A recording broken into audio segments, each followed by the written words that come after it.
4 అరటి పండ్లు ఇచ్చిండు. బిడ్డ మీరు భగవంతుడు ఎవరు లేని చోట ఈ అరటి పండ్లు తిని రావాలి అని చెప్పింది. ఆ శిష్యులకు 4 అరటి పండ్లు ఇచ్చి 4గురు పంపిస్తే వీళ్ళు వచ్చి ఏం చేసిండ్రు, ఒక ఆయన అరే ఎవరు చూడకుండా తినమన్నారు కదా అనుకొని వీళ్ళు రూములకు పోయి తలుపు మూసుకొని కిటికీలు మూసుకొని తిన్నాడు. రెండో వాడు ఏం చేసిండు, అరే రూములకు పోయి తలుపులు కిటికీలు మూసుకున్నా అరే ఈగలన్నా దోమలన్నా ఏమన్నా చూస్తావో ఏమో అనుకొని వాడు ఆ రూముల్ని దుప్పటి వండుకొని దుప్పటి కప్పుకొని లోపలినే తిన్నాడు అరటిపండు. మూడో వాడు ఏం చేసిండు, ఇట్లయితే ఎవరైనా చూస్తారు అని చెప్పి వాడు నీళ్ళలో పోయి ఎవరైనా బయట అన్నీ చూస్తారు, నీళ్ళలో పోయి మునిగి ముక్కు మూసుకొని అరటిపండు మింగిడు.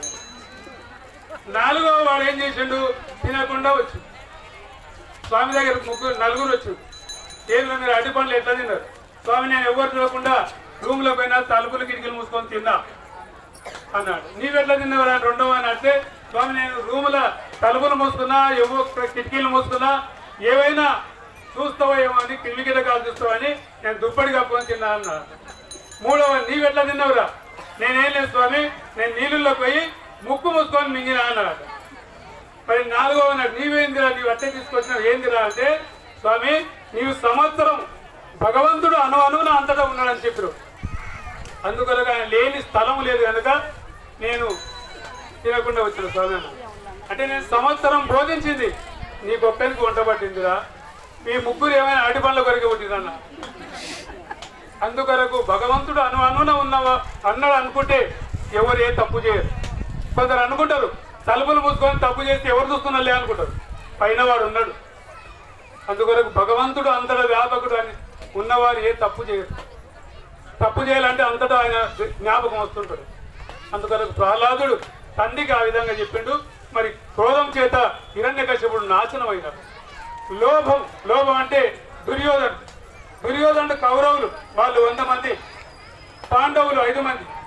వీళ్లకు పాలిభాగం ఇవ్వకుండా వాళ్ళని ఎన్నో ఇబ్బందులకు గురి చేసి లక్క ఇంటిలో పెట్టి కాల్చిండ్రు, అరణ్యవాసం చేసిండ్రు, ఎన్నో వాళ్ళకి ఇబ్బందులకు గురి చేసి మరి వాళ్ళను భాగం ఇవ్వకుండా ఇబ్బందులకు గురి చేసిండ్రు. మరి భగవంతుడు ఊరుకుంటాడా?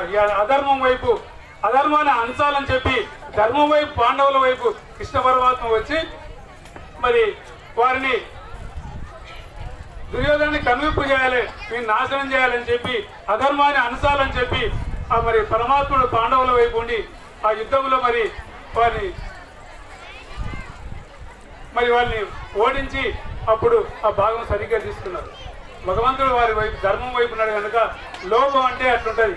ఆ లోభం అంటే ఒకసారి మీకు చెప్తా, ఒక చిన్న ఉపమానం. లోభం అంటే ఒక 2 స్నేహితులు ఉన్నారట. 2 స్నేహితులు ఏం చేశారంట, అరే మనం నెయ్యి తింటే తెలిసిన వారు నెయ్యి తింటారు, నెయ్యి తింటే మంచి జ్ఞానం వస్తుందంట, నెయ్యి తినాలా మంచిగా ఉంటుంది అన్న 2 అనుకున్నారు. అనుకోని 2 సంతకు పోయారు. ఆ సంతకు పోతే నెయ్యి డబ్బాలు కనపడ్డాయి. 2 చెరొక డబ్బా తీసుకున్నారు. ఆ నెయ్యి డబ్బాలు తీసుకొని వచ్చిండ్రు.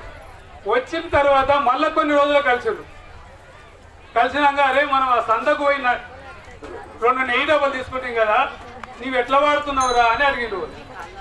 అంటే నేను రోజు మూత తీసి పుల్ల అద్ది అన్నంలో ఇట్లా కలుపుకుంటారా అన్న.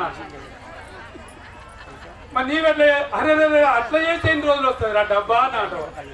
మరి నీవెట్లా చూస్తావురా, నీవెట్లా చేస్తున్నావు, ఎట్లా వాడుతున్నావురా అంటే నేను రోజు డబ్బా మూకడ తీస్తా, వాసన చూస్తా, మళ్ళీ పెడతా. లోభత్వం అంటే అట్లా ఉంటుంది కదా. అందుకొరకు లోభత్వం పనికిరాదు. మాకు